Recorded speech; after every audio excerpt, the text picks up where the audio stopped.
প্রশ্ন আসে। গত বছর একটা কঠিন প্রশ্ন আসছে, কিন্তু অ্যানোভা থেকে কোনো কিছুই আসে নাই। গত বছর কিন্তু অ্যানোভা মিস গেছে। ওকে। তো অ্যানোভা লেখা টাইপের ওই অ্যানোভার ভিতরেই সবগুলো নিয়ম পড়ে, সেজন্য ওই টাইপের আরেকটা অঙ্ক দিছে। তো সেটা বইয়ে, এটা বলা হয় মাল্টি রিগ্রেশন। অর্থাৎ এই তিন টাইপের অঙ্ক মিলাই অ্যানোভাটা করে। তো সেই জন্য মাল্টি রিগ্রেশনের অঙ্কটা দিছিল গত বছর। তো ওইটা সহজই আসছিল। তো ওইটা বাদ, আমি বইয়ের তিনটা অঙ্ক আছে, তিনটাতে একটা দিছে। আমি তোমাদেরকে টেস্টে যে কোরিলেশন রিগ্রেশনের প্রশ্নটা দিছি, এই অঙ্কটা কিন্তু ঠিকই আসছিল। আইছিল কিন্তু এরকম টাইপেরই। ওখানে এই পেজ দিয়ে আইছিল, আর এখানে অন্য কিছু দিয়ে আইছে। মানে এখানে ইয়া ছিল। তো তুমি কিছু জিনিস লিখো। আমি তোমাদেরকে একটু বলে দেই যে তোমরা হচ্ছে প্রথমে লিখো অ্যানালাইসিস অফ ভেরিয়েন্স চ্যাপ্টারের নাম। লিখার পরে এই অ্যানোভার ফুল মিনিং হচ্ছে অ্যানালাইসিস অফ ভেরিয়েন্স। আমি যেটা বলবো শুধু সেটাই লিখবা। এটা লিখো। তারপরে লিখবা হচ্ছে, এটা লিখবা SSB, between sample some of square. তারপরে লিখবা এসএসডব্লিউ, উইদিন স্যাম্পল স্কোয়ার। তারপর লিখবা total sample some of square. ঠিক আছে। বুঝি নাই ভাইয়া, কোনটা কোনটা বললেন? এইটা লিখবা, অ্যানালাইসিস অফ ভেরিয়েন্স হেডলাইন করবা এটা। ঠিক আছে। তারপরে হচ্ছে, আচ্ছা। তারপরে এটা লিখবা between sample some of square, within sample some of square. এখন আমি নোটটা যদি ওপর থেকে নিতে পারতাম ভালাই তো। দাঁড়া বললে দেখি, দেয়নি। কে দিব? রুবাই তেরে বলি। রুবাই, তুই অ্যানোভার ইয়েগুলো দাও তো। মানে অ্যানোভার শুধু নোটটা দিবা, আমি যে নোটটা লিখাইছি। হ্যাঁ, আপনি অফলাইনে সব শেষ করে দিছেন তাই না? হুম। অ্যানোভার দুইটা ক্লাস লাগবে আর, রবিবার আর মঙ্গলবার। আচ্ছা, রবিবার আর মঙ্গলবার ভিতরে আপনাকে শেষ করে দেবো, হইছে? ইয়া বাকি রইতে ফাইন্যান্সিয়াল ম্যানেজমেন্ট তো ওরা পিছিয়ে আছে একটু। ওখানে না, ওরা একটু আগে আছে সত্যিকার অর্থে। কি কইতাম আমি, মানে আমার তো। ভাই আমাদের কয়েকটা ক্লাস যে মিস হইলো এর জন্য পিছাই গেছে। হ্যাঁ হ্যাঁ, আমি টোটাল গুনে রাখছি এই বছর আমার টোটাল 8টা ক্লাস মিস গেছে। 8টা ক্লাস মিস এত যাওয়াতে, ক্লাস! 8টা ক্লাস মিস যাওয়াতে আমার 2টা চ্যাপ্টার পিছিয়ে পড়ে গেছি আমি। আমার একটা নির্দিষ্ট সময় আছে, ওই সময় পর্যন্ত আমার যদি মিস হয়ে যায়। আরে ম্যানেজারের অ্যাকাউন্টিং করাই এলিনা আমি। আমি হচ্ছে কখনো মিস দেই না পারতে। তো এই বছর আমি মিস দিয়ে লাইছি বেশি। লিখো। হ্যাঁ, স্যাম্পলিং করাইছেন না? ওইটা তো অনেক বড় ওইটার মধ্যে। না, এটা বড় না, এটা ছোটই। ওটা স্যাম্পলিং এর চ্যাপ্টারে শুধু স্যাম্পল তৈরি করা, এগুলা নর্মাল ডিস্ট্রিবিউশন অঙ্ক করাবো না। এটা হচ্ছে কনফিডেন্স ইন্টারভ্যাল করামো, এটা পরীক্ষায় 100% প্রতি বছর। ওইটা করামো এই চ্যাপ্টারটা শেষেই, বুধবারে। শফিকের ক্লাস মঙ্গলবারে করামো তাইলে। অ্যানালাইসিস অফ ভেরিয়েন্স এটা লিখছো, তারপরে এসএসবি এটা লিখবা, between sample some of square. SSW, within sample some of square. দাগ দিয়ে দিই। এইটা, এইটা, এইটা, এইটা।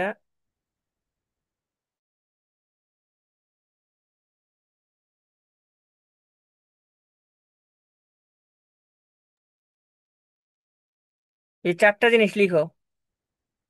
স্যারটা মিস ইয়ে করে না কেন, সিন করে না কেন?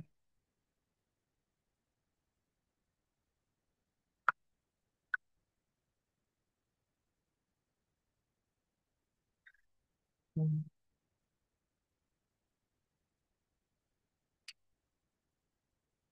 এবার কইলে ওরা দেয় না, এই এক সমস্যা। স্টুডেন্ট গুলো একটা ভালো না, শোনে না। ওদের শেষ তো এই জন্য। ইস। আচ্ছা, শোনো। আর ওদের বলতে লাগবে না, আমি সুন্দর করে আস্তে আস্তে বলি, বেশি ইয়া নাই। তাহলে প্রথমে আসো, অ্যানালাইসিস অফ ভেরিয়েন্স কি। এটা হচ্ছে, ভেরিয়েন্স মানে হচ্ছে বিচ্যুতি। ঠিক আছে। তো বিচ্যুতি মানে হচ্ছে যে ভুলের পরিমাণ এটা, অথবা আমরা যে ঝুঁকি বলি এরকম। তো এখানে অ্যানোভা দিয়ে আমরা ওইটা নামিন করে, এই অ্যানোভার চ্যাপ্টারে এখানে হচ্ছে ভেরিয়েন্স গুলাকে আমরা কি করি, তুলনা করি। তাহলে প্রথম 1 নাম্বার নোট লিখো। 1 নাম্বার নোট লিখো। এটা এগুলা লেখা হয়েছে। এগুলা লিখা হইলে তারপরে লিখো 1 নাম্বার নোট। আমরা টেস্ট অফ হাইপোথেসিসে দুইটা জিনিস কম্পেয়ার করে বুঝতে হইব। তারপরে হচ্ছে অ্যানোভাটা তুমি সহজে বুঝতে পারবে। অবশ্য অঙ্ক দেখলেই বুঝবে এটা অ্যানোভা। কিন্তু তারপরেও আমি এটার বিস্তারিতটা বলে দিই কেন অ্যানোভাটা হয়। দেখো, টেস্ট অফ হাইপোথেসিসে টেস্ট অফ হাইপোথেসিসে দুটি মিনের দুটি মিনের পার্থক্য বের করা হয়। দুইটা মিনের পার্থক্য, অর্থাৎ যে কোনো দুইটা জিনিসের মিনের পার্থক্য বের করা হয় টেস্ট অফ হাইপোথেসিসে। আমি আবার বলতেছি, টেস্ট অফ হাইপোথেসিসে দুইটা মিনের পার্থক্য বের করা হয় সব সময়। তুলনা করা হয়, মানে নাল হাইপোথেসিস অল্টারনেটিভ হাইপোথেসিস একই নিয়ম একই সবকিছু। এখানে সব জিনিস হেডার মতো নেই, খালি অঙ্ক ভিন্ন। আমি আবার বলতেছি, টেস্ট অফ হাইপোথেসিসে দুইটা মিনের পার্থক্য বের করা হয়, মানে আমার মতন করে নোট লিখাইতেছে, ওকে। দুইটা মিনের কি বের করা হয়? পার্থক্য।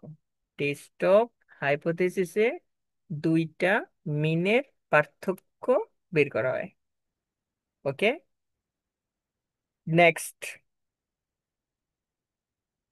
অ্যানালাইসিস অফ ভেরিয়েন্সে অ্যানালাইসিস অফ ভেরিয়েন্সে মানে অ্যানোভাতে অ্যানোভাতে দুইয়ের বেশি মিনের পার্থক্য বের করা হয়।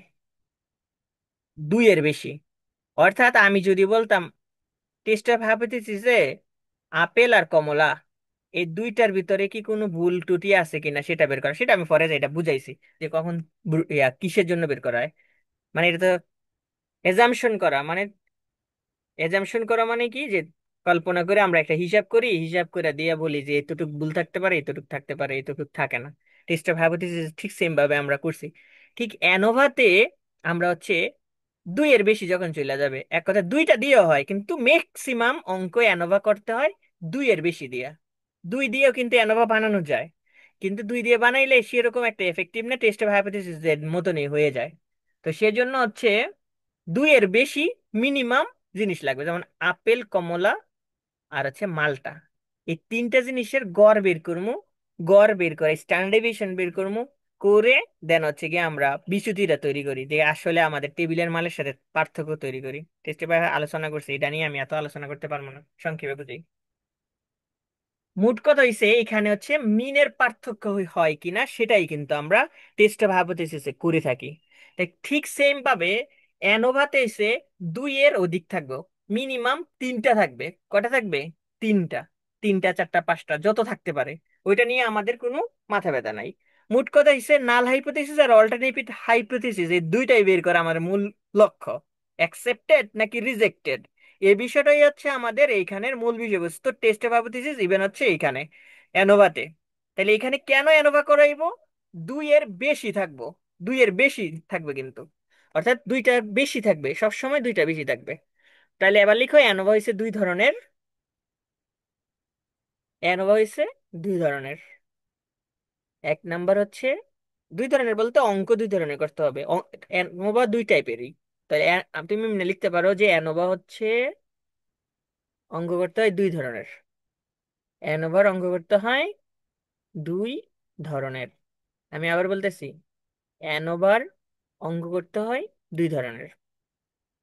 1 নাম্বার হচ্ছে one way ANOVA. One way ANOVA. 1 number হচ্ছে ওয়ান ওয়ে অ্যানোভা। 2 নাম্বার হচ্ছে টু ওয়ে অ্যানোভা। আচ্ছা, মোট কথা হচ্ছে আমরা কিভাবে বুঝবো এটা অ্যানোভার অঙ্ক? অঙ্ক তো থাকবে 8টা। কোনটা অ্যানোভা, কোনটা টেস্ট থিসিস, এগুলা নিয়ে আমার কোনটা কি অঙ্ক এটা তো আমরা নাও বুঝতে পারি। আবার তো কাই স্কোয়ারের মতন আছে। তাইলে একটা জিনিস মনে রাখবা, এইখানে বলে দেয় ডিফারেন্স কথাটা। কি বললে দেয় বলো তো? ডিফারেন্স। ডিফারেন্স মানে কি? পার্থক্য। তাহলে কিসের পার্থক্য? মিনের পার্থক্য। অবশ্যই মিনের পার্থক্য হবে। আমি আবার বলতেছি, ডিফারেন্স কথাটা থাকবে মিনের পার্থক্য দিয়ে, অর্থাৎ মিনের কথা না থাকলেও ডিফারেন্স থাকবে। তো এইটা ছাড়াও আরেকটা জিনিস থাকে, সেটা হচ্ছে যে ওয়েদার কথাটা লিখে থাকে, WHETR, ওয়েদার। অঙ্ক গেলে তুমি বুঝবা, এখন তুমি লেখার মালিক লিখো। ডিফারেন্স কথাটা দিয়ে অথবা ওয়েদার কথাটা দিয়ে বুঝবো আমরা, হয় অ্যানোভা হবে অথবা টেস্ট অফ হাইপোথিসিস হবে। ডিফারেন্স, ডিফারেন্স অথবা ওয়েদার, এই দুইটা কথা দিয়ে আমরা কি করবো? অবশ্যই আমি অ্যানোভা অথবা টেস্ট অফ হাইপোথিসিস। তাহলে এবার আমি অ্যানোভা আর টেস্ট অফ হাইপোথিসিস কিভাবে আলাদা করবো? দুইয়ের বেশি হইলে অ্যানোভা, আর দুইটা থাকলে টেস্ট অফ হাইপোথিসিস। ওকে, লিখতে পারছো তো, নাকি আরো কিছু বলবো? জি ভাই। কেউ কি এটা? ভাইয়া জি ভাই। শেষেরটা আবার হুম, টেস্ট ওয়েদার অথবা ডিফারেন্স কথাটি থাকলেই হচ্ছে টেস্ট অফ হাইপোথিসিস অথবা অ্যানোভা হবে। ডিফারেন্স অথবা ওয়েদার এই কথাটি যদি লেখা থাকে, তাহলে আমরা টেস্ট অফ হাইপোথিসিস অথবা অ্যানোভা করবো। তাহলে অ্যানোভা কোন সময় হবে? দুইয়ের অধিক পার্থক্য বুঝাইলে, দুইয়ের অধিক, দুইয়ের অধিক পার্থক্য বুঝাইলে অ্যানোভা। আর যদি দুইটা বুঝায়, তাহলে টেস্ট অফ হাইপোথিসিস। ওকে, বুঝছেন? জি ভাইয়া। ওকে, ফাইন। তাহলে এবার লিখো অ্যানোভা করার নিয়ম। অনেক বড় ক্লাস, এক মানে বড় বড় ক্লাস বলতে কি, লিখা লাইলে অঙ্ক বুঝাই লিতে লাগবে 10 মিনিট, বেশি সময় লাগতো না। লিখো অ্যানোভা করার নিয়ম। স্টেপ 1, স্টেপ 1, প্রথমে 1 নাম্বার, নাল হাইপোথিসিস ও অল্টারনেটিভ হাইপোথিসিস লিখবো। আরে কইলাম নোটগুলা দিতে, তাহলে তো আমি দেখাইয়া বলে দিতে পারতাম। সিনই করে না মেসেজ, মানে আমি মুছতে বলতে গেলে উল্টা পাল্টা হয়ে গেলে সমস্যা। 1 নাম্বার, আমি আবার বলতেছি, 1 নাম্বার হচ্ছে নাল হাইপোথিসিস ও অল্টারনেটিভ হাইপোথিসিস হবে, লিখতে হবে, ঠিক আছে? 1 নাম্বারে কি, নাল হাইপোথিসিস ও অল্টারনেটিভ হাইপোথিসিস লিখবো, ঠিক আছে? 2 নাম্বার, SST, SSW এবং SSB এর টেবিল করব। আমি আবারও বলতেছি, 2 নাম্বার ধাপে SST। ভাইয়া ভাইয়া, জি ভাইয়া, বলেন। এক এক নাম্বার ধাপ না কি বলছিলেন? 1 নাম্বার হচ্ছে নাল হাইপোথিসিস অল্টারনেটিভ হাইপোথিসিস লিখবো, মানে টেস্ট অফ হাইপোথিসিস এর মতো লিখবো আর কি। সমস্যা নাই, আপনি লিখে রাখেন দাপ, অঙ্কে গেলে আপনি ক্লিয়ার হবো। আমরা অঙ্কে দাপ লিখতাম না, কিন্তু দাপগুলো আপনাদেরকে মনে করাই দিব যে কোন দাপের পরে কোন দাপটা করতে হয়, অঙ্কটা ক্লিয়ারলি। আমি আবার বলে দিই, 1 নাম্বার হচ্ছে নাল হাইপোথিসিস অল্টারনেটিভ হাইপোথিসিস লিখতে হবে স্টেপ 1-এ। নাল হাইপোথিসিস অল্টারনেটিভ হাইপোথিসিস লিখতে হবে। 2 নাম্বার, SST, SSB এবং SSW এর টেবিল করতে হবে। আমি আবার বলতেছি, 1 নাম্বার হচ্ছে নাল হাইপোথিসিস ও অল্টারনেটিভ হাইপোথিসিস লিখবো। 2 নাম্বার স্টেপে SST, SSB এবং SSW বের করব, টেবিল বের করবো, টেবিল টেবিল, ঠিক আছে? এটা টেবিল কথাটা লিখবেন কিন্তু, কারণ এগুলা অন্য কিছু আছে। 2 নাম্বার লিখো হ্যাঁ, SSB, SSW আর SST, এটা টেবিল হবে, টেবিল। 2 নাম্বার স্টেপে SST, SSB, এসি। SSW এর টেবিল হবে। SST, SSB এন্ড এই লিখছি তো এটা। SSW এর টেবিল হবে। ওকে, তারপরে লিখো,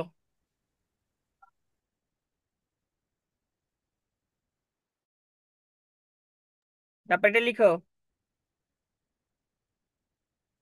টোটাল। 3 নাম্বার স্টেপে লেখো, এখানে টোটাল বের করতে হবে, টোটাল। টোটাল মানে টি দ্বারা প্রকাশ করে, টোটাল টি। টোটাল মানে টি দ্বারা প্রকাশ করে, পাশে লিখবা ওয়ান এর ক্ষেত্রে, পাশে লিখবা ওয়ান এর ক্ষেত্রে টোটাল বের করতে হবে, টু এর ক্ষেত্রে হবে না, টু এর ক্ষেত্রে হবে না, টোটাল বের করতে হবে টি, ওয়ান এর ক্ষেত্রে হবে, টু এর ক্ষেত্রে হবে না। ওকে, 3 নাম্বার লিখো। 4 নাম্বার, 3 বলছি না? জি ভাই, 3 বলছেন।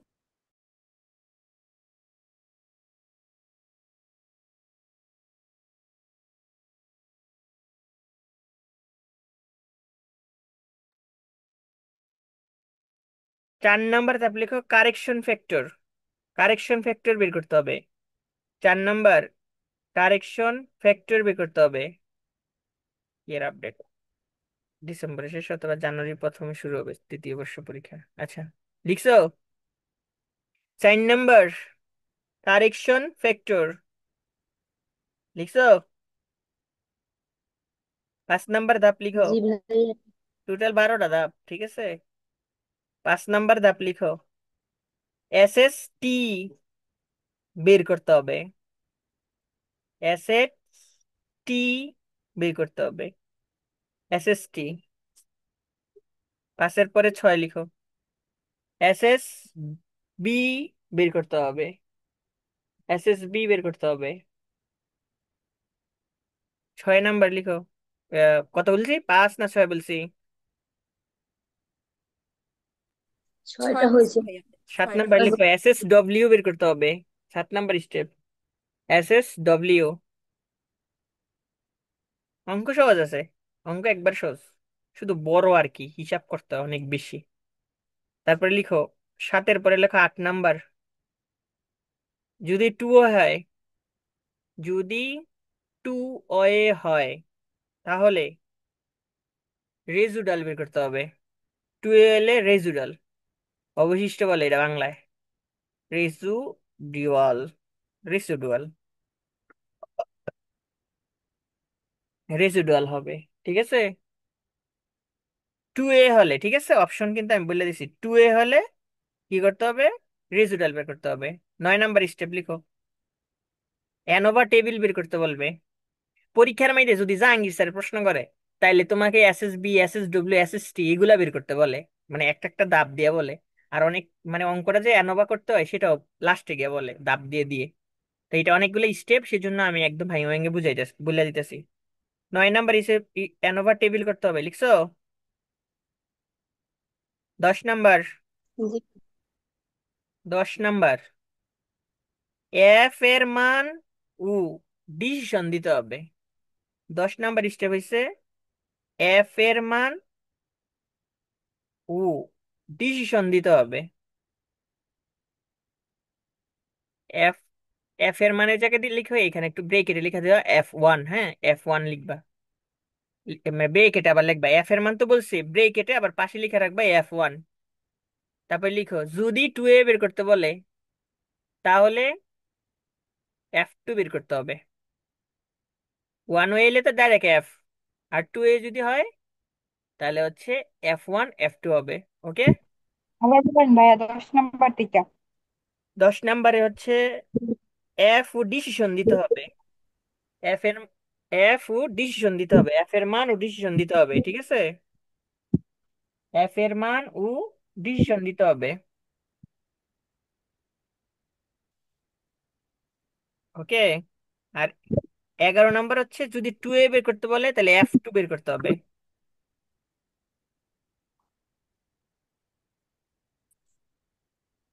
ওকে, তাইলে এবার আমরা অঙ্কে যাই, অঙ্কে যাচ্ছি। এর আগে নিয়মটা বুঝাই নি, কিভাবে ওয়ান ওয়ে আর কিভাবে টু এ হয়।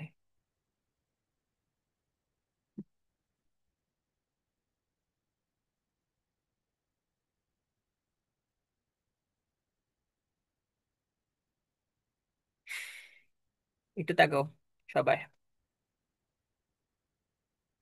সব কিছুর নিয়ম বাদ দিয়া যদি আমি অঙ্কে ওয়ান ওয়ে এর জায়গায়, অঙ্ক ওয়ান ওয়ে বের করতে বলছে কিন্তু টু এ বের করে দিয়ে আসা পড়ি, তাও অঙ্ক হয়ে যাবে। ঠিক আছে, মানে আমি এটা প্রথমে একটু কনফিউশনটা বলে দিই। ধরো তুমি অঙ্কটা ধরতেই পারো নাই যে এই অঙ্কটা ওয়ান হয়ে বলছে, তাহলে তুমি কি করবা? অঙ্কটা টু এ করবা।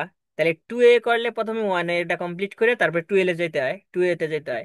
তাহলে সেজন্য তুমি হচ্ছে অঙ্কটা যদি নাও ধরতে পারো তাহলে বুঝতে পারবা যে আমাকে অঙ্কটা আমি করবো, অর্থাৎ প্রশ্নটা অবশ্যই আনসার করবা। আগে সোরামিটা শিখাইলেই তারপরে হচ্ছে গিয়ে অঙ্কের নিয়ম যেতেছি। অবশ্য সবগুলো অঙ্ক তোমরা ধরতে পারবা, আমি সেভাবেই তোমাদেরকে বুঝামো। না ধরতে পারলে, ধরো অনেকে আছে না উইক, সে ভুলে গেল যে এটা ওয়ান হবে নাকি টু এ হবে, তাহলে আমি আগে বলি যেন অঙ্কটা পুরাটাই ভালোভাবে করবা। করার পরে ওয়ান এর F1 এর মান বের করবা হচ্ছে এক পৃষ্ঠায়, আর F2 এর মান বের করবা আরেক পৃষ্ঠায়। তাহলে স্যারে যখন খাতাটা দেখবো, দেওয়ার পরে দেখবে F1 এর মান তো বেরিয়েছে ওয়ান হয়ে গেছে, উত্তর দীক্ষা আনসার দিয়ে দিব। যদি এই পাশেরটা দুইটা কালি দিয়ে দীক্ষা কাইটা দিব, তাহলে ফুল মার্ক কিন্তু পেয়ে যাবে। এটা হলো সোরামি। কারণ অঙ্ক তো ওয়ান ওয়ে টু এ দুইটাই থাকতে পারে, তাহলে ধরার সময় আমি ঝামেলায় পড়তে পারি এটা কি ওয়ান ওয়ে নাকি টু এ। তো সেটার জন্য আমি নিয়মগুলা বলতাছি, মানে আমার মতন করে। দেখো, ওয়ান ওয়েতে সব সময় বেশিরভাগ ক্ষেত্রে এইভাবে থাকে, কলাম আকারে। কি আকারে থাকে? কলাম আকারে। তাহলে এইভাবে থাকে, এটাও কিন্তু কলাম, এটাও আবার কলাম, ঠিক আছে। মানে এটা ভার্টিক্যাল আকারে থাকতে পারে, প্রশ্নের আকারে, কিন্তু আসলে নিয়মে এইভাবেই থাকতে হয়, অর্থাৎ উপর থেকে নিচে থাকতে হয় এইভাবে বেশিরভাগ ক্ষেত্রে। তাইলে এইখানে দেয়া থাকবো, মনে করো বি, সি, ডি, ই, এরকম এফ, এরকম লিখা থাকবো। লিখা থাকে মানগুলা নিচে এরকম বক্সে থাকবে, ঠিক আছে। তাহলে এই পাশ দিয়ে শুধু লিখা থাকবে ABCDEF, এইভাবে লিখা থাকবে, ওকে। তাহলে তুমি এইভাবে কলামগুলা গইন্না দেখবা যে একদিকে শুধু মুখ করে রাখছে। তাহলে একদিকে যদি মুখ করে রাখে তাহলে বুঝা যাবে এটা ওয়ান ওয়ে হবে। কি হবে? ওয়ান ওয়ে, একদিকে মুখ। এটা টু এ জীবনে হইতো না, কোনোদিন হইতো না, কোনোভাবেই করা যেত না। তাহলে ওয়ান ওয়ে মানে কি? একদিকে যদি মুখ করে থাকে, সিম্পল বিষয়। এটা আমি পরে আরো অঙ্কের ব্যাখ্যায় যাবো যখন, তখন ভালো করে বুঝাবো। আগে এসে সোরামি নিয়ম গুলো শিখাই, মানে দেখাই যে তুমি তুমি বলতে পারো এটা জানি ওয়ান ওয়ে, মানে অঙ্কের চোখের মধ্যে ভাসায়া। অর্থাৎ নিচ থেকে উপর থেকে নিচে থাকলে কলাম আকারে, এটা হচ্ছে ওয়ান ওয়ে। প্রথমে একটা চোরা নিয়ম। দেন দেখো, এই যে এই পাশে এইভাবেও থাকতে পারে, এটাও কিন্তু কলাম। এটা রো আকারে ভাবা যাইব না, এখানে রো কলাম, এই কিন্তু রো। এমনি থাকলে কিন্তু রো হয়, সেটা আমাকে বলা যাবে না, এটাকেও আমাকে কলাম আকারেই বলতে হবে। তাহলে এই মাথাগুলাতে লেখা থাকবে, এই মাথাগুলাতে লেখা থাকবে। তাহলে এই বিষয়গুলো এইভাবে যদি থাকে, অর্থাৎ এইখান দিয়ে কিছু লেখা নাই, এই পাশে দাও কিছু লেখা নাই, এই পাশে দাও কিছু লেখা নাই, অর্থাৎ একদিকে মুখ করে যদি থাকে, তাহলে এটা সহজে চোখ বন্ধ করে বলবা এটা ওয়ান হয়, আর কিচ্ছু না। তাহলে কিভাবে অঙ্কটা এনোবা সেটার নিয়ম কিন্তু লিখাইছি। দুইয়ের অধিক পার্থক্য জানতে চাইবো, ডিফারেন্স ওয়েদার, এই কথাটা লিখা থাকবে। তাহলে লেভেল অফ সিগনিফিকেন্টের মান 1%, 10%, এগুলো আমরা জানি, কিন্তু টেবিল থেকে নিতে হবে। তাহলে টেবিলের মানটা আমি তোমাদেরকে গ্রুপে টেবিল দিছি, টেবিলটা শেয়ার করো কেউ, অ্যানোভার টেবিলটা শেয়ার করো। টেয়ার শেয়ার করো, কারণ কি অ্যানোভার টেবিল আমাদের লাগবে। আমি অ্যানোভার, আচ্ছা আমি করে রাখছি, সমস্যা নেই, এই যে অ্যানোভার টেবিল আছে, ওকে ফাইন। তাহলে ওয়ান ওয়ে এর সিম্পল ধারাটা কি বুঝছো? আমাকে বলো, মানে চোরা নিয়মটা কি বুঝছো নাকি? যে ওয়ান ওয়ে এসে একদিকে মুখ যাবে, মুখ থাকবে। কথা কয় না, বলো বলো।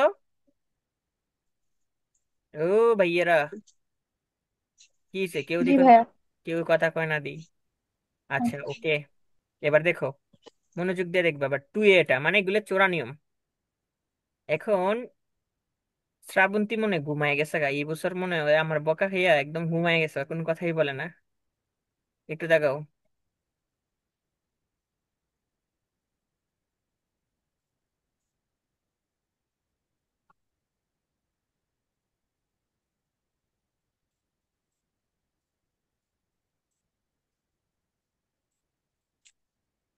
হুম, একটু দেখাও। এ দেখো ABCD আছে না? আছে। অর্থাৎ এটা দিয়ে এমনি সোজা বানান গুলা নিচে নিচে আছে, আছে না? আছে। দেন একটু তাকাও, এই যে দেখো এখানে ওয়ান আছে, আবার ওয়ানের ভিতরে এইভাবে মান আছে কিনা দেখো তো। আছে।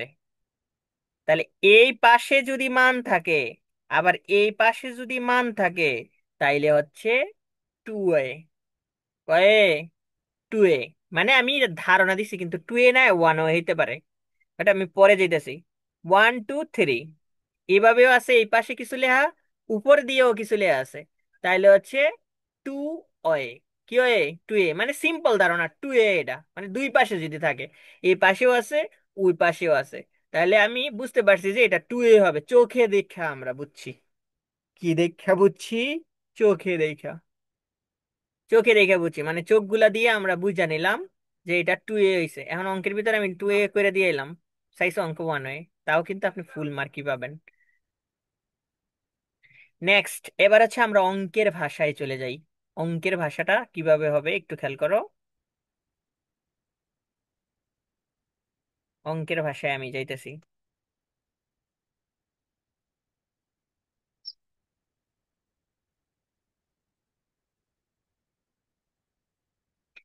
ধরো এইগুলো হচ্ছে সেলসম্যান।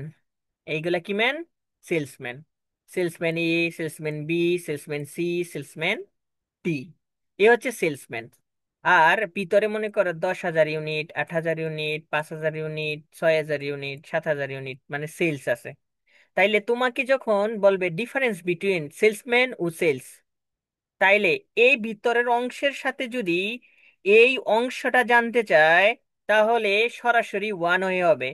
জাস্ট একটা যদি অঙ্কের রিকোয়ারমেন্ট জানতে চায় এই ভিতরের অংশের সাথে, ওয়ান এটা তুমি মনে রাখবা, সাথে নিচে দিয়া থাকে, ঠিক আছে? জাস্ট এই কথাটা মনে রাখবা। অর্থাৎ এইভাবে থাকে অথবা এইভাবে কলাম অথবা রো আকারে। কিন্তু এই ভিতরের অংশের সাথে যদি এইটাকে জানতে চায়, তাহলে হচ্ছে ওয়ান ওয়ে। অর্থাৎ এই ভিতরের জিনিসগুলোর সাথে যদি এই পাশের জিনিসগুলার পার্থক্য জানতে চায়, তাহলে হচ্ছে ওয়ান ওয়ে। এখন দেখো এখানে স্টেট আছে, মানে শহর। শহর ওয়ান, শহর টু, শহর থ্রি। এখন দেখো এই যে এই জিনিসটার সাথে যদি এই জিনিসটা জানতে চায়, তাইলে চোখ বন্ধ করে টু এ হইব। আমি আবার বলতেছি, একটু খেয়াল করো। এই যে এই জিনিসটা এখানের সাথে, তুমি তো অঙ্ক দেখলেই বুঝবা যে এই জিনিস কার সাথে পার্থক্য করতে বলছে। তাহলে পার্থক্যটা তুমি তখন অঙ্কে সহজে বুঝবা। এই পাশের সাথে যদি এই পাশের পার্থক্যটা জানতে চায়, ভিতরের জিনিসের না, তখন হচ্ছে টু এ হবে। আমি আবার বলতেছি, এই জিনিসটার সাথে যদি এই জিনিসের পার্থক্যটা জানতে চায়, তাহলে কি হবে? Two way. কি হয়? Two a. এইখানে একটা জিনিসের নাম থাকবে, এইখানে একটা জিনিসের নাম থাকবে। তাহলে এই জিনিসের সাথে যদি এই জিনিসের পার্থক্য জানতে চায়, তাহলে হচ্ছে টু এ। ওকে? এই জিনিসটা কে কে বুঝো নাই বলো? কে কে বুঝো নাই? অঙ্কে গেলে বুঝবা আরো, না বুঝলো একটু ধারণা নিয়ে নাও। এখন দেখো, এখন তো এটা টু এ সিস্টেম আছে, আমি তো জানি না এটা ওয়ান ওয়ে নাকি টু এ সিস্টেম অঙ্কে। এই ভিতরের জিনিসের সাথে যদি একটা জানতে চায়, তাহলে ওয়ান ওয়ে। আমি আবার বলতেছি, ধরো এখানে সে সেলসের সাথে স্টেটের পার্থক্য জানতে চাইছে, তাহলে সরাসরি এইভাবে জানতে চাইছে। যদি এইভাবে জানতে চায়, তাহলে ওয়ান আই। আবার দেখো, জাস্ট এটাই জানতে চাইছে, এটা বাদ দিয়ে এটা জানতে চায় নাই, এখন আবার অঙ্কের রিকোয়ারমেন্টে এইটার সাথে এই উপরের জিনিসটার পার্থক্য জানতে চাইছে। তাহলে এই ভিতরের অংশটার সাথে এই জিনিসটার যখন পার্থক্য জানতে চাইবো, তখন হচ্ছে ওয়ান ওয়ে। মানে ওয়ান ওয়ে করবো আমরা। ঠিক আছে? এখন আরেকটা বুদ্ধি আছে, সেটা হচ্ছে যে টু এর সময় রিকোয়ারমেন্ট ওয়ান এবং টু চাই, তাহলে তখন চোখ বন্ধ করে টু এ। বুঝতে পারছো তো বিষয়টা? কে কে বুঝো নাই? বুঝছি ভাইয়া। সি অঙ্কে গেলে বুঝবে আরো ভালো করে, ঘাবড়ানোর কোনো প্রয়োজন নাই। এখন দেখো, আমি আবার বলতেছি, এই জিনিসটার সাথে যদি এই জিনিসটা জানতে চায়, তাহলে হচ্ছে টু এ হবে। ওকে? এখন মনে করো শুধু এই ভিতরের অংশটার সাথে এই জিনিসটা জানতে চাইছে, তাহলে হচ্ছে একটাই F1 এর মান বেরোবো। এখন এইটা জানতে চাইছে না, এখন জানতে চাইছে এইটা শুধু, তাইলে হচ্ছে এইটা। অঙ্ক পড়লেই তুমি বুঝতে পারবা যে না, আসলে কি। আসলে অঙ্কটা একবারে সহজ। এবার আরেকটা নোট লিখে রাখো, যদি অ্যানালাইসিস অফ ভেরিয়েন্স কথাটা বের করতে বলে আর টু এ করা যায়, তাহলে টু এই করতে হবে। অ্যানালাইসিস অফ ভেরিয়েন্স যদি বের করতে বলে আর অঙ্কে যদি টু এর সিস্টেমে দেওয়া থাকে, তাহলে হচ্ছে টু এই হবে। কি হবে? টু এ হবে। ওকে? টু এ করে দিতে হবে তখন। আমি আবারও বলতেছি, অ্যানালাইসিস অফ ভেরিয়েন্স বের করতে বলছে কিন্তু টু এ করা যায়, তাহলে টু এ করে দিতে হইব। বুঝছো নি ভাইয়ারা? ও ভাইয়ারা আমার। বুঝছি তাহলে আমরা ভাইয়া। এবার অঙ্কে চলে যাই। আগে অঙ্কগুলা চিনাই নেই, তারপরে তোমাদেরকে অঙ্ক সলভ করামু। মানে কোনটা ওয়ান ওয়ে কোনটা টু এ, এটা একটু চিনাই নেই, ঠিক আছে? তাহলে এক নাম্বার অঙ্কটা আস। দেখো, কোনো কিছু না দেখা বলো তো এটা কোন ওয়ে হবে? Two way. এই কে গো? One way. দেখো তো, one type way. 1 type 2 type 3 দিয়ে সিরিয়ালি দিয়ে দিচ্ছে, তাহলে 1 এ। বুঝছো কি না? হুম। নাই, বাম পরে পাশে অঙ্ক যে আরেকটা একবারে নাম। শোনাইতেছি। আমি পরে শোনাইতেছি, জাস্ট অঙ্কগুলো একটু আগে দেখাই নেই, ঠিক আছে? বুঝছি আমি বুঝছি। অঙ্কগুলা দেখাই নেই। তাইলে এটা তুমি দেখে বুঝছো এটা 1 হয়ে। পরে অঙ্কে আমি যাইতেছি কেন এটা 1 হয়ে হবে। এইটাকে বলো তো, এইটা কত, কোন এইটা হয়ে টু হবে? এবার। এই পাশ দিয়েও আছে এটা আবার টু ওয়ে। ওয়ে। অঙ্কে কি জানতে চাইছে বুঝতে সেটা হচ্ছে পরে। আমরা জাস্ট অঙ্কগুলোর নিয়মগুলা দেখে নিই, জানি এটা কি 2 নাকি 1 হয়ে। আগে আমরা বুঝি যে অঙ্কটা ধরতে পারে কিনা চোখ দিয়া ডাইরেক্ট। চোখ দিয়ে আমরা ধরতে পারি না, তাহলে এটা দেখো এই পাশে ডে আছে, আবার এই পাশে গেট আছে, তাহলে 2 ওকে 2 ফাইনাল। 2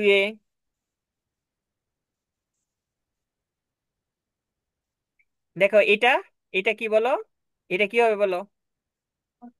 না, টু ওয়ে। 2 কারণ এটা এখানে two a way. B C D. আবার দেখো মে জুন জুলাই।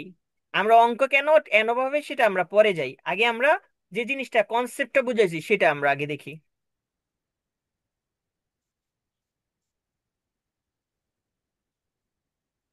এটা কোন এ বলো? এ বি সি দেওয়া আছে, এক পাশে দিয়ে দাঁড়াও। টু। ওয়ান। না, ওয়ান ওয়ে। ওয়ান এটা ওয়ান ওয়ে। ডাইরেক্ট দেওয়া আছে, হবে। এটা দেখছো? কোনো কিছু নাই উপরে। হ্যাঁ। ওকে, 1 এগুলো সহজ। এটা বলো। One way. On. One way. 1 ওকে, এটা দেখো। One way. এটা আইছিল 4th ইয়ার এই অঙ্কটা। এটা 4th ইয়ার আসছিল গত বছর, আগের বছর। এটা বলো, এই 7 নাম্বার অঙ্ক পরীক্ষায় আসতে পারে, এটা মার্ক করে রাখো। সাত। এটা two way. Two way. Two way এটা। স্টেট 1, সেলসম্যানের XYZ দিছে, চোখ বন্ধ করে 2 এটা বলো। Two way. একটু। Two way. অঙ্ক 2 কিন্তু আসলে কি হবে সেটা পরে। এটা টু টু। ওয়ে এটা। 2 টু। আচ্ছা থাক, আর লাগতো না। আমি অনেকগুলো অঙ্ক এনে 1 আছে, সেটা আমরা পরে যাবো। 2 দেখতে 1 সেটা পরে। এখন আমরা অঙ্কে যাই, তাহলে 1 2 চোখের কনসেপ্টটা তো হইছে, হইছে না? হইছে কিনা বলো? জি জি ভাইয়া। ভাইয়া। তাহলে এবার আমরা অঙ্কে চলে যাই। একটু দেখো। A plastic manufacturer tests the tensile strength of different type of polythene material. A sample of 3 measurement is taken of each material type of data.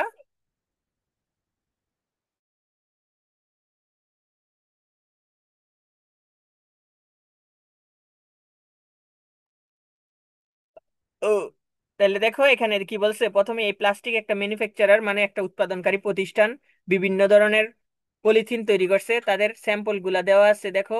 এখানে টাইপ 1 দেওয়া আছে, টাইপ 2 দেওয়া আছে, এবং কি টাইপ 3 দেওয়া আছে। ওকে, টাইপ দিয়ে দিছে, বলছে ইস টাইপ। তাহলে দেখো, একটা, দুইটা, এ হচ্ছে, না আমি কি করে যাবো দাঁড়ান। তাহলে দেখেন, এ হচ্ছে তিনটা, তিনটা জিনিস দিছে দেখো, বলছে determine if the mean tensile strength of the three different type of material differ significantly. এ দেখো পার্থক্য বলে দিছে, বলে দিছে না? বলে দিছে কিনা বলো? ডিফার সিগনিফিকেন্টলি এই কথাটা ছাড়াও এই জায়গার ভিতরে বুঝতে পারতাম ডিফারেন্ট টাইপ অফ, এরকম বললা পার্থক্যটা বলে দিত। তাহলে ডিফার সিগনিফিকেন্টলি মানে পার্থক্য জানতে চাইছে কিসের? মিনের। এই যে দেখো মিন কথা আছে না? আছে। কথা বুঝছো কিনা? ডাইরেক্ট সরাসরি যদি অ্যানোভা বললে দেয় অ্যানালাইসিস অফ ভেরিয়েন্ট করতে, তাহলে তো করবোই। তাছাড়া আমরা কিভাবে বুঝবো যে এটা অ্যানোভার অঙ্ক? তখন আমরা বুঝবো যে এখানে পার্থক্যটা বললে দিছে, ডিফারেন্স কথাটা লেখা থাকবে, সিগনিফিকেন্ট লেভেলের কথাটা লেখা থাকবে। সিগনিফিকেন্ট, সিগনিফিকেন্ট দুইটা কথা লেখা থাকে। 1 number test of hypothesis, 2 number ANOVA. তাহলে ডিফারেন্স কথাটা দুইটা অঙ্কে লেখা থাকে। তাহলে মিনের পার্থক্য জানতে চাইছে, মিনের পার্থক্য। বলো বুঝতে পারছো কিনা এটা? এটা অ্যানোভা কেন হবে বুঝতে পারছো? কেন? এখানে তিনটা টাইপ আছে, যদি এক টাইপ দুই টাইপ বলতো তাহলে আমরা টেস্ট হাইপোথিসিস করতাম। কিন্তু একটা একটা দুইটা তিনটা জিনিস আছে, তাহলে তিনটা জিনিস যদি বলে তাহলে আমাদেরকে অ্যানোভা করতে হইব। বুঝতে পারছো কিনা বলো? জি ভাইয়া। হুম। ভাইয়া বুঝতে পারছি। তাহলে একটু তাকাও। ভাইয়া, হ্যাঁ বলেন। মিনসে যদি এসে গিয়ে দুইটা বলে তাহলে আমি কি হাইপোথেসিস দিব, আর যদি তিনটা বলে তাহলে এসে কেন বা? দুইয়ের বেশি বললে অ্যানোভা, আর দুইটা বললে test of hypothesis. Test of hypothesis এর সময় তো আমি বলছি কেন টেস্ট অফ হাইপোথিসিস হবে। আমি তোমাদেরকে 5 মিনিট পরে হচ্ছে এই ক্লাসটা করাইতেছি, একটু আমি আসতেছি, দাঁড়াও শুধু 5 মিনিট, ওকে?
আচ্ছা দেখেন, তাহলে এই বিষয়টা কি বুঝছেন যে কেন অ্যানোভাটা হবে?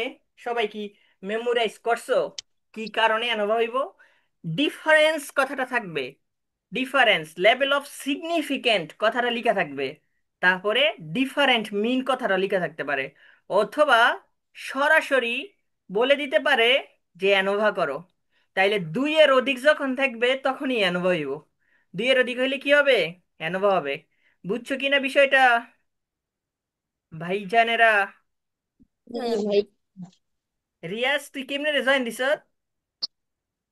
হুম। ভাই আজকে যে ক্লাস ছিল এটা আমি দেখি নাই, মাত্র হঠাৎ হঠাৎ দেখলাম যে আপনার একটা লিঙ্ক আছে, ঢুকে দেখি যে 10টার সময় দিছিলেন। আমি 10টা 40 ঢুকছি।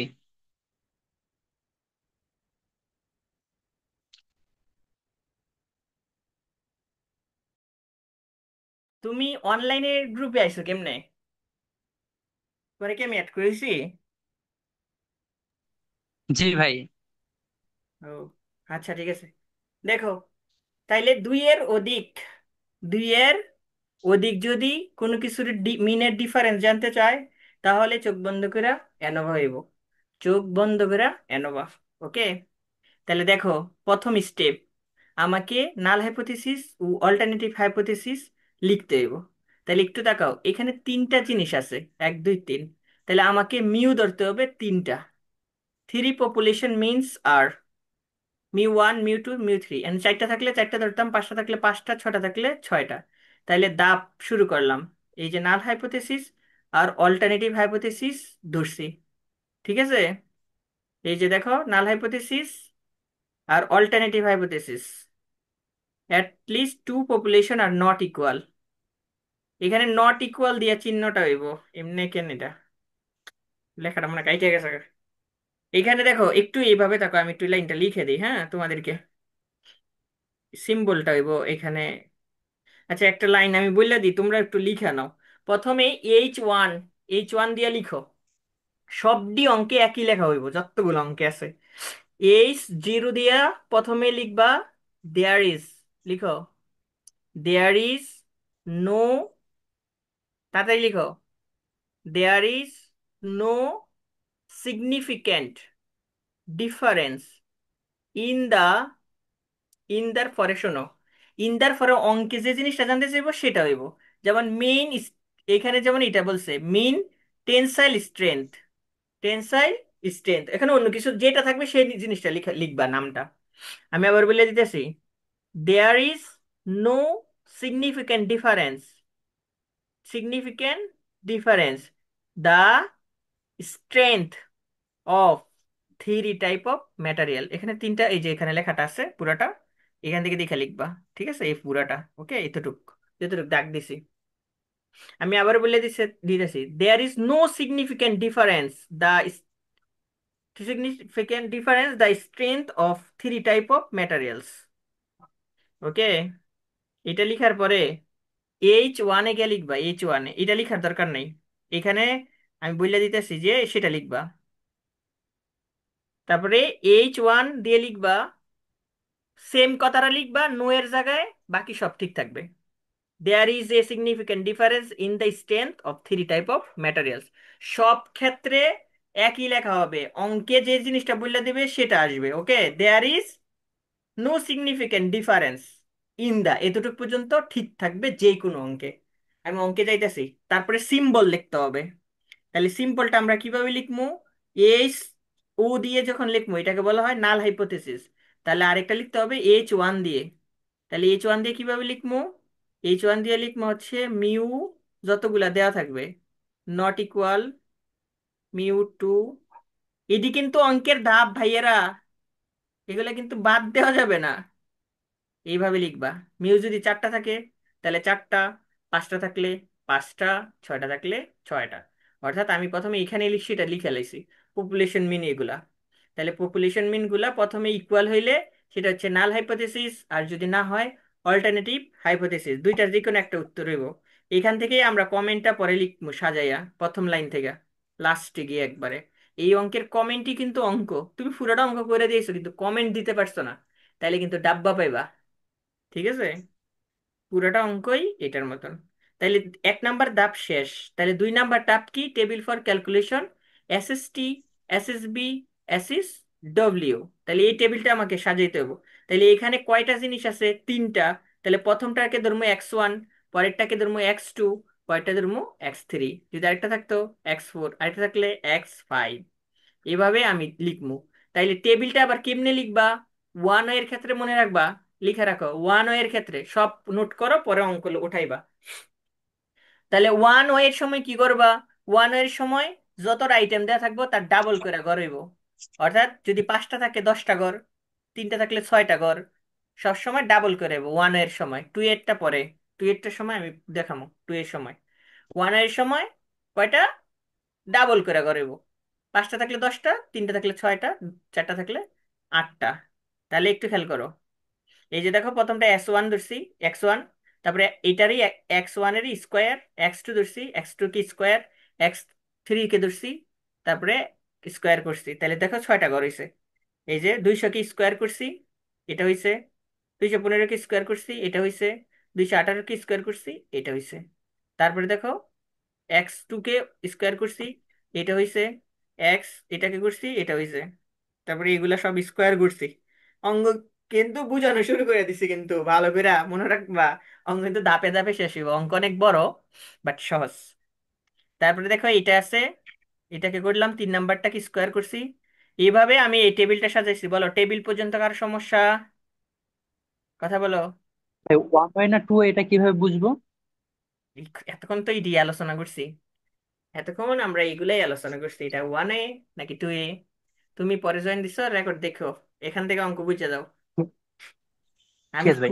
50 মিনিট লাগে এটাই বুঝাইছি, কেন আর 1A 2A হবে কেন? তাহলে 2 নাম্বার স্টেপ কমপ্লিট। ভাইয়া, বলেন। SST, SSB, SSW কি একটা টেবিলে এখানে?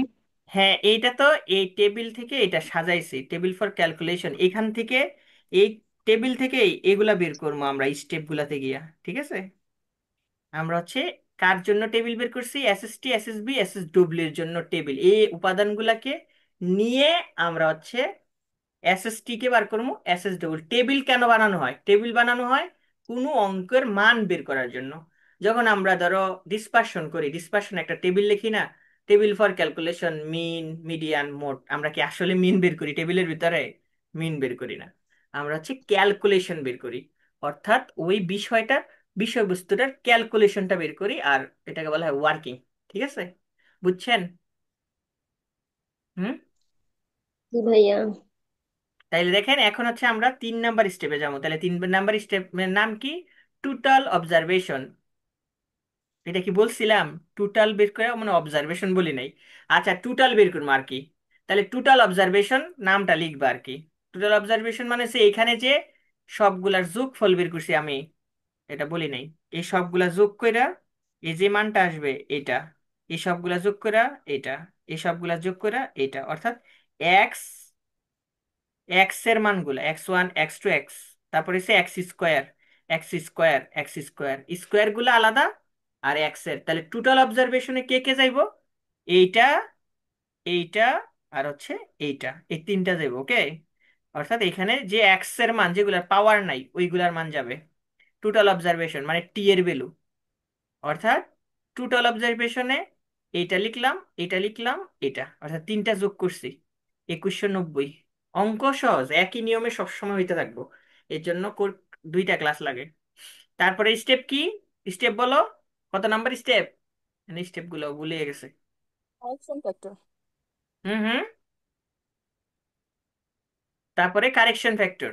তাহলে কারেকশন ফ্যাক্টর বের করার নাম, ফর্মুলা কি? T square divided by N. T কোথায় পেলাম? এই যে এখানে, টোটাল অবজারভেশন। আর এন হইছে অঙ্কের ভিতরে কয়টা এলিমেন্টস আছে। এখানে গণ, এইখানে গণ, এইখানে। অর্থাৎ বড় এন হইছে সবটার ভিতরে যতটা আইটেম থাকবো ওইটা। অর্থাৎ এখানে আমি 9টা আইটেম আছে। এখানে আইটেম গুলা কিন্তু ভিন্ন থাকতে পারে, কোনোটা 5টা থাকতে পারে, কোনোটা 4টা থাকতে পারে, কোনোটা 6টা থাকতে পারে। তাহলে সবগুলো আইটেমকে একসাথে যোগ কইরা তারপরে বড় এন বের করতে হয়। ওকে, কারেকশন ফ্যাক্টর বের করতে হয় কি আর কি। তাইলে কারেকশন ফ্যাক্টর বের করলাম 5,32,900। তাহলে এটা হয়ে গেল। এখন আমরা বের করবো এসএসটি। তাহলে এসএসটি কে বলা হয় calculation of some of square. তাহলে সাম অফ স্কোয়ার কোথায় থেকে আনবো? অলরেডি ইতিমধ্যে আমরা চার্টের ভিতরে ছিল সামেশন এক্স স্কোয়ার 1 এর মান, সামেশন এক্স স্কোয়ার 2 এর মান, সামেশন এক্স স্কোয়ার 3 এর মান। আর এইখানে হচ্ছে কারেকশন ফ্যাক্টরের মানটাকে বিয়োগ করতে দেবো সবসময়। তাহলে কারেকশন ফ্যাক্টর কোথায়? ধারাবাহিকভাবে একটার সাথে আরেকটা রিলেট। ঠিক আছে, তাইলে আমি কারেকশন ফ্যাক্টর বের করে দিছি। একটু তাকাও, কারেকশন ফ্যাক্টর গুলা কি করলাম, বের করছি এখানে। দেখো, এটা আমি টেবিল থেকে নিছি, আর এটা আমরা বের করছি। বলো এই পর্যন্ত, ধাপ পর্যন্ত বুঝতে পারছো কিনা? 5 নাম্বার ধাপ পর্যন্ত বলো বলো। ও ভাইয়ারা বুঝ আমার, অঙ্ক, বুঝছি। অঙ্ক তো সহজ, খালি প্র্যাকটিস করে মনে রাখাটা তোমাদের দায়িত্ব। আমার বোঝানোর দায়িত্ব বুঝিয়ে দিতেছি। দেখো, তারপরে এসে এসএসবি বের করতে হবে। তাহলে এসএসবি কিভাবে বের করবো, এটা মনোযোগ দিয়ে শুনবা। এসএসবি কিভাবে বের করবো, দেখো, summation x whole square divided by n, summation x whole square divided by n two, summation x, মানে তিনটা সামেশন এক্স ছিল। তাহলে তিনটাই লিখছে, একটা দুইটা তিনটা। তাহলে এইখানে ছোট এন হইতো, আচ্ছা এখানে ছোট এন লিখো, হ্যাঁ, অথবা N1 N2 লিখতেই পারো, সমস্যা নেই। একটু তাকাও ভাইয়েরা, এইখানের এন এর 3 কিভাবে আসছে? এটা হচ্ছে কথা। এই জায়গার মানগুলা পরিবর্তন থাকতে পারে, কোনোটা 5ও থাকতে পারে, কোনোটা 4ও থাকতে পারে। কেন? কারণ হচ্ছে আমি যখন টেবিলটা করছি, এইখানে সবগুলার যোগফল হয়েছে 633। তাহলে এখানে সংখ্যা কয়টা ছিল? একটা, দুইটা, তিনটা। তাহলে এখানে সংখ্যা ছিল একটা, দুইটা, তিনটা। এখানে যদি 4টা থাকতো তাহলে 4টা যোগফল হতো। তারপরে এখানে থাকতো 5টা, তাহলে 5টা হইতো। অর্থাৎ যখন আমরা এসএস বি বের করতে যাব, তখন হচ্ছে আমাদেরকে এইখানে সিরিয়ালে কয়টা আছে ওইটা খুঁজে নিতে হইব। সিরিয়ালে, এই সিরিয়ালে কয়টা আছে, এই সিরিয়ালে কয়টা আছে, এই সিরিয়ালে কয়টা আছে। ওকে, তাইলে দেখো এখানে দেখো, 633 কে স্কোয়ার করছি, এন হয়েছে 3, 3 দিয়ে ভাগ করছি। 792 কে স্কোয়ার করছি, 3 দিয়ে ভাগ করছি। এখানে অন্য সংখ্যা থাকতে পারে, 4 5 6 এরকম থাকতেও পারে। এখানে তিনটাকে দিয়ে করছি, এখানে সবগুলা মিল ছিল, আর কারেকশন ফ্যাক্টর বিয়োগ করছি। দেখেন তো ভাইয়ারা আমার, এই জায়গাটা বুঝছেন কিনা? অঙ্কের রিকোয়ারমেন্টে ইংলিশ বইয়ে এটা শুধু রিকোয়ারমেন্ট দিছে, এটা রিকোয়ারমেন্ট দিছে, আলাদা আলাদা রিকোয়ারমেন্ট দিছে। তো আমি সেই না দিয়া, এটাও ইংলিশ বইয়ের অঙ্ক, এটা হচ্ছে গুপ্তা অ্যান্ড গুপ্তার। তো এখানে হচ্ছে এইভাবে সবগুলা মানে রিকোয়ারমেন্ট ওইভাবে দেয় নাই, ডাইরেক্ট ডাইরেক্ট দিয়ে দিছে। দেখো তো বুঝতে পারছো কিনা এটা ভাই সাহেবেরা, বলেন। জি ভাইয়া, বুঝছি। মামুন আসুত রে নাকি নাই? জি ভাইয়া আছি। আচ্ছা, না বুঝলে বললো, এটা কিন্তু ইম্পর্টেন্ট, তুমি কিন্তু এটা ভালো করে করো, হ্যাঁ? এবার আসতে পারে। তাহলে জি দেখো, ভাই। তাহলে এখন আমরা পরের ধাপ বের করবো। সেই পরের ধাপের নাম কি? S W. তাহলে ডব্লিউ বের করার নাম হয়েছে টি থেকে বি বাদ দেওয়া। তাহলে টি আমরা বের করছি উপরে, বি বের করছি উপরে। তাহলে আমরা এস ডব্লিউ পেয়ে গেলাম। এটার full meaning within in sample in square, within in sample in squares. ঠিক আছে, তাহলে এটা পাইছি। ভাইয়া, তারপরে না লিখলে কিছু হবে? আমরা যদি শুধু SSW লেখা হ্যাঁ করি, হ্যাঁ, এত কিছু লেখানোর সময় আছে, জাস্ট শুধু সংক্ষেপে লিখবেন। আমি মনে থাকে না, ফুল এটি মিনিং দিয়ে দিয়ে দিই। লিখছি। ওকে, তাহলে দেখেন, এবার আমরা এটা বের করছি। এখন আমরা টেবিলে চলে যাবো। টেবিলে চলে যাবো আমরা এখন। একটা মিনিট,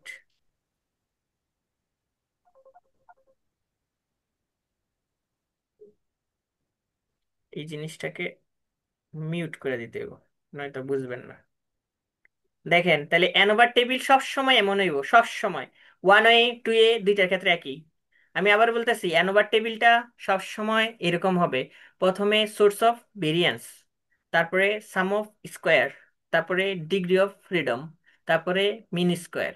সব সময় ওয়ান এ টু এর ক্ষেত্রে একই টেবিল হবে। আমি আবার বলতেছি, সব সময় দুইটার ক্ষেত্রে একই টেবিল হবে, চারটা ঘর। Sum of variation, sum of square, degree of freedom, mean of square. তাহলে নিচে দাও ঠিক তিনটেই থাকবে, বি, ডব্লিউ, টি। তাহলে আরেকটা ঘর বাড়বে নিচে দিয়ে খালি টু এর সময়, সেটা আমরা পরে যাই। তাহলে এখানে কোথায় থেকে মানগুলাকে নিয়ে আসবো? আমরা মানগুলাকে নিয়ে আসবো যেখান থেকে বি ছিল, ওখানেই সেই মানটা ছিল। এটা বি এর মান। ডব্লিউ এর মান কোথায় থেকে নিয়ে আসবো? যেখানে বের করছিলাম সেখান থেকে নিয়ে আসছি। টি কোথায় থেকে নিয়ে আসবো? যেখানে দেওয়া ছিল সেখান থেকেই, অর্থাৎ এখানে দেওয়া ছিল। তাহলে এখন ডিগ্রি অফ ফ্রিডম কিভাবে বের করবো? তাইলে আমাকে তোমরা বলো, এখানে কলাম কয়টা ছিল অঙ্কে? কয়টা ছিল? বলেন না কেন? কলাম কয়টা অঙ্কে? তিনটা। ভাই তিনটা। তিনটা। এই যে অঙ্কে কলাম হচ্ছে তিনটা। তাহলে এই যে তিনটা, মুছে যেত না।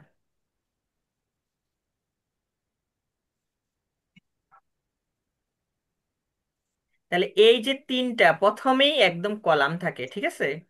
প্রথমেই কলাম থাকে। তাহলে কলাম থাকলে আমি হচ্ছে কলামের থেকে সব সময় ওয়ান ওয়ে হোক আর টু ওয়ে হোক, আজীবন ওয়ান বিয়োগ। ঠিক আছে, ওয়ান ওয়ে হোক আর টু ওয়ে হোক, আজীবন এক বিয়োগ হবে। ওকে, আজীবন কি হবে? এক বিয়োগ হবে। আমি আবারও বলতেছি, আজীবন এক বিয়োগ হবে, আজীবন। তাহলে এটা হচ্ছে ওয়ান এর সময়, আর টু এর সময় আরেকটা ঘর নিচে দা পারবে, ঠিক আছে? এখান দিয়ে একটা রেজুডালের ঘর আসবে, তো সেটা পরে। এখন আমি এইখানে যে মানটা পামু, এই মান দিয়ে এটার ভাগ করে দেবো সরাসরি। তাহলে এই ভাগ করলে দেখো এই মানটা আসছে। অর্থাৎ আমি বি কে এইখানে যে মান পামু ওই মানটা দিয়ে এইখানে ভাগ করে দেবো। ওকে, নেক্সট দেখো, আমি এই ডব্লিউর গড় আর হচ্ছে ডব্লিউর গড় হচ্ছে, আচ্ছা একটু নোট লেখো, নোট লেখো। টু এর ক্ষেত্রে, টু এর ক্ষেত্রে ডব্লিউ অন্যভাবে বের করতে হয়, এটা লিখে রাখো অন্যভাবে। আচ্ছা দেখ, নোট লেখা লাগবে না, এমনি বুঝাই দিই। শুধু ওয়ান এর ক্ষেত্রে ডব্লিউটা হয়, টু এর ক্ষেত্রে অন্যভাবে হয়, জাস্ট একটা লাইন পরিবর্তন। এই ডব্লিউ যখন আমরা ওয়ান এর ক্ষেত্রে বের করবো, তখন হচ্ছে ভিতরের কতগুলা এলিমেন্টস আছে এটাকে আগে বের করতে হবে। সেটাকে বলা হয় টোটাল ফিগার মাইনাস হচ্ছে ওয়ান। অর্থাৎ ভিতরে কয়টা আইটেম আছে? ভিতরে আছে টোটাল 9টা আইটেম। গইনা দেখো, শীট যাদের সামনে আছে, না থাকলে আমি শো করতেছি, দেখো এইখানে দেখো তিনটা, এখানে তিনটা, আর এখানে তিনটা, তিনটা। তাহলে টোটাল আইটেম হইছে 9টা। তাহলে এই 9টা আইটেম থেকে টোটাল ফিগার বলে এগুলাকে, অর্থাৎ ভিতরে সবগুলা সিঙ্গেল সিঙ্গেল গণবা, গণলে সেটাকে বলা হয় টোটাল ফিগার। তাহলে টোটাল ফিগার থেকে আমাকে এক বিয়োগ করতে হবে সব সময়, সব সময় আজীবন, ওয়ান হোক টু হোক সমস্যা নাই। তাহলে টোটাল ফিগার থেকে এক বিয়োগ করতে হবে। তাহলে এইখানে এস এস ডব্লিউটা বের করতে হবে ওয়ান এর ক্ষেত্রে। তাহলে এটা কিভাবে ওয়ান এর ক্ষেত্রে, প্রথমে আমি এই যে টোটাল ফিগার 8, 8 না, 8, এটা লিখবো। তারপরে দেখো 8 থেকে এইখানে যেটা পামু কলামের যে মানটা, সেটা এইখান থেকে বাদ দিব। ঠিক আছে, আমি আবার বলতেছি টোটাল ফিগার থেকে এই যে এই মানটা, এইটাকে এখান থেকে বাদ দেবো। ওকে, তাহলে থাকে 6। এটা বলা হয় রেজুডাল। দেখো এই জায়গাটা বুঝতে পারছো কিনা ভাই সাহেবেরা? বলেন, বলেন, বলেন। আগে ফিগার বের করে নিতে হবে, পরে হ্যাঁ, ওই এসএসডব্লিউ ভর করতে এখানে হবে। আগে টোটাল ফিগার থেকে এক বিয়োগ করতে হবে, তারপরে হচ্ছে এইখান থেকে টোটাল ফিগার থেকে এইখানে কলামটা যেটা থাকবে এটা বাদ দিতে হবে। টু এতে রো থাকে, সেজন্য রোটাও বাদ দিতে হয়। তো ওইটাই হচ্ছে আরেকটা পরের ধাপ, পরে যেই আমরা আগে আমরা যেটা শিখতেছি এটা শিখি। তাহলে ওয়ান এর সাথে এস এস ডব্লিউ বের করার নিয়ম হয়েছে রেজুডাল সমান সমান 8 - 2 কোথায় থেকে এসে টোটাল ফিগার থেকে এক বিয়োগ, সেই টোটাল ফিগার থেকে বাদ দেওয়ার পরে আবার উপরে কলামটা বাদ দিতে হবে, কলামে যেটা C-1 থেকে যে মানটা হবে সেই মানটা এখান থেকে বাদ দিয়ে দেবো। তারপরে এখানে যে মানটা পাবা এই মানটা সরাসরি এখানে ভাগ করে দিবা। তাহলে এই মানটাই অঙ্ক কিন্তু শেষ, আর 2 লাইন শুধু। বলো, বুঝতে পারছো কিনা জি ভাইয়া, ভাইয়েরা আমার? বুঝছি বলেন। বুঝছি। হ্যাঁ, লাস্টেরটা কিছু করলাম না, যে হ্যাঁ, এসএসসি। এটা সব সময় খালি থাকবে, এই ঘরটা সব সময় খালি থাকবে, ঠিক আছে? শুধু জাস্ট টোটাল ফিগারের জন্য আমরা এটা ইউজ করবো। এটা আমাদের ওয়ান ওয়ে টু এস দুই দুই ভাবে খালি থাকবে। বুঝছেন তো সবাই? আর কোনো প্রশ্ন? বলেন, বলেন, বলেন। Sorry, this is too advanced. বলেন, বলেন। কারো কি সমস্যা আছে? নাই? যদি না থাকে তাহলে এবার আচ্ছা। আমরা এফ এর মান বের করবো। তাহলে এফ এর মান কিভাবে বের করবো? এফ এখানে ফর্মুলা লিখলে পারো, না লিখলেও পারো। ফর্মুলা এফ যখন বের করবা, F1 F2 এর সময় কিন্তু ভিন্ন জিনিস। তাহলে এফ যখন বের করবা, এইখানে এস এস বি কে সব সময় এস এস ডব্লিউর মান দিয়ে ভাগ করতে হবে। তাহলে এইখানে দেখো 214.13 কে 148.33 দ্বারা যদি ভাগ করো তাহলে কত হয় বলো? দেখো 2413 ভাগ করছি 148.33 দিয়ে। ফর্মুলা কেউ যদি লিখতে চাও তাহলে লিখে রাখো, এস এস, এস এস, ইয়ে, S S B divided by S S W, এটা হচ্ছে এফ এর মান। এস এস বি কে এস এস ডব্লিউ দ্বারা ভাগ করতে হবে, ঠিক আছে? এস এস ডব্লিউ দ্বারা। ওকে, মানে এটা মিন হয়েছে।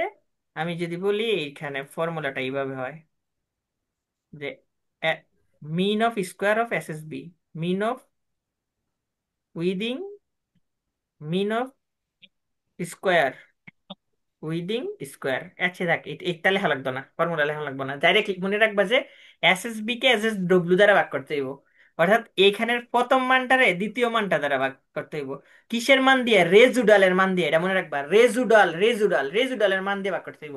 2A 1 এর ক্ষেত্রে রেজুডালের মান দিয়ে ভাগ করতে হয়। এটা লিখে রাখো, 1 হোক আর 2A হোক দুইটাকে রেজুডালের মান দিয়ে ভাগ করতে হয়। 1 হোক আর 2A হোক রেজুডালের মান দিয়ে ভাগ করতে হয়। বুঝছো তো বিষয়টা? অঙ্ক কিন্তু শেষ। তাহলে এখানে দেখো, এইখানে হচ্ছে 16.27। তাহলে এবার হচ্ছে আমাদেরকে কমেন্ট করতে হবে। তাহলে কমেন্ট কি? Level of significant. তাহলে লেভেল অফ সিগনিফিকেন্ট কিভাবে হয়? লেভেল অফ সিগনিফিকেন্ট হচ্ছে অঙ্কে যেহেতু কোনো কিছু বলা নাই তার মানে 5%, অঙ্কে যেহেতু কিছু বলা নাই তার মানে 5%। যদি বলা থাকতো 1% তাহলে 1%-এর মান নিতাম, যদি 2% বলতো 2%। এটা কিন্তু আমরা মুখস্থ নিতে পারবো না, এই জন্য আমাদের একটা অ্যানোভার নির্দিষ্ট টেবিল আছে, ওই টেবিল অনুসারে আমাদেরকে করতে হইব। তো নেটে এবং কি বইয়ে দুইটাই দেওয়া আছে, 10% আর 1%, 5% আর 1%। তাহলে অ্যানোভার টেবিলে যাওয়ার আগে আমি লিখে নিলাম the critical value of F with degree of freedom. তাহলে এইটা হচ্ছে ওই যে 2, দুই দিয়ে যে ভাগ করছিলাম প্রথমে, এই যে দুই।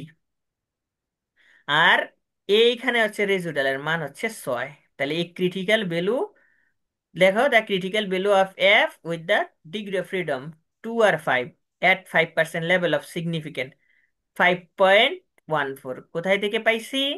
টেবিল থেকে। তাহলে আমরা আবার টেবিলে চলে যাই। এই হচ্ছে আমাদের সেই কাঙ্ক্ষিত টেবিল।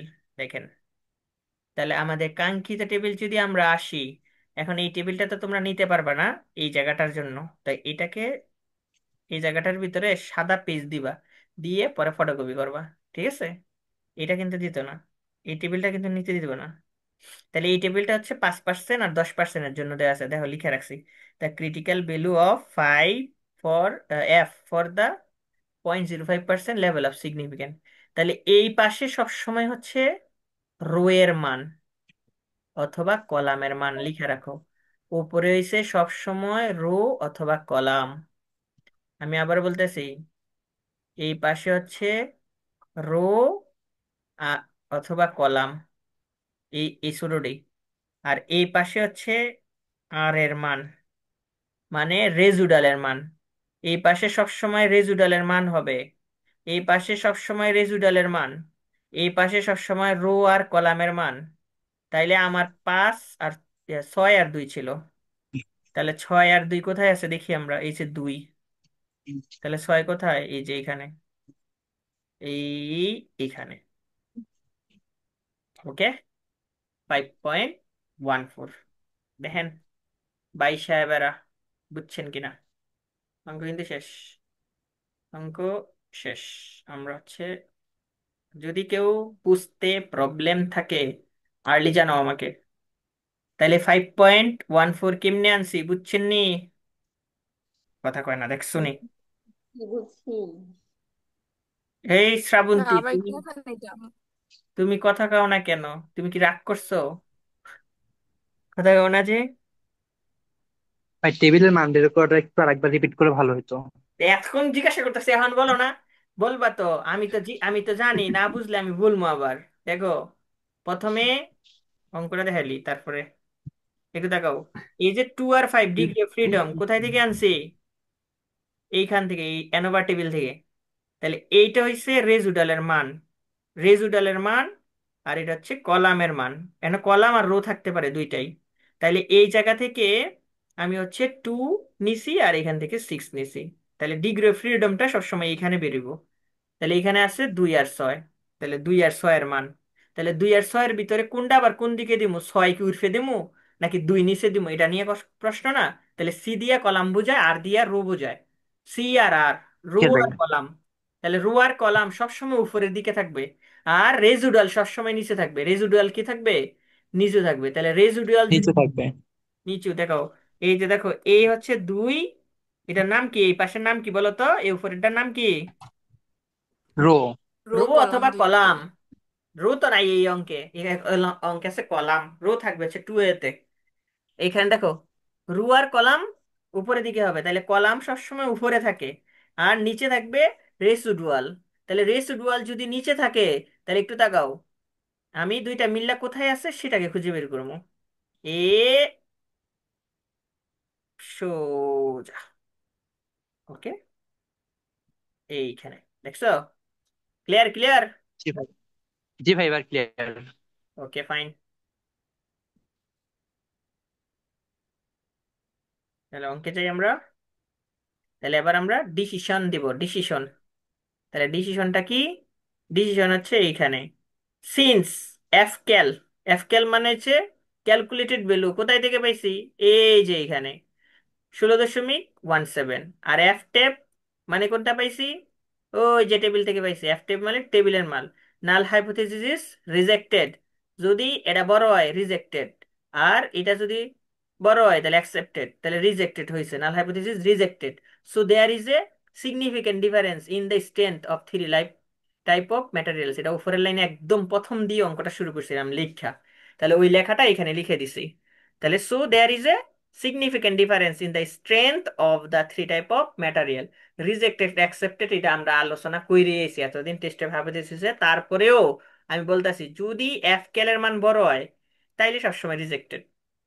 আর যদি টেবিলের মান বড় হয় তাহলে অ্যাকসেপ্টেড। ওকে, ক্লিয়ার? ক্লিয়ার? বলেন বলেন, জি ক্লিয়ার জি ভাই, কিনা? ক্লিয়ার। তাইলে আপনারা অঙ্ক করবেন এখন এইগুলা। ওকে, আমি অঙ্ক দিতেছি, হোমওয়ার্ক। কালকের ক্লাস শফিকের, তাই তো?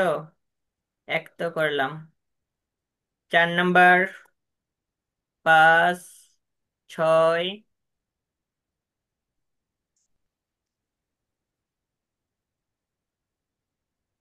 11 আর হচ্ছে 7, দুইটাতে একটা আইতে পারে পরীক্ষায়।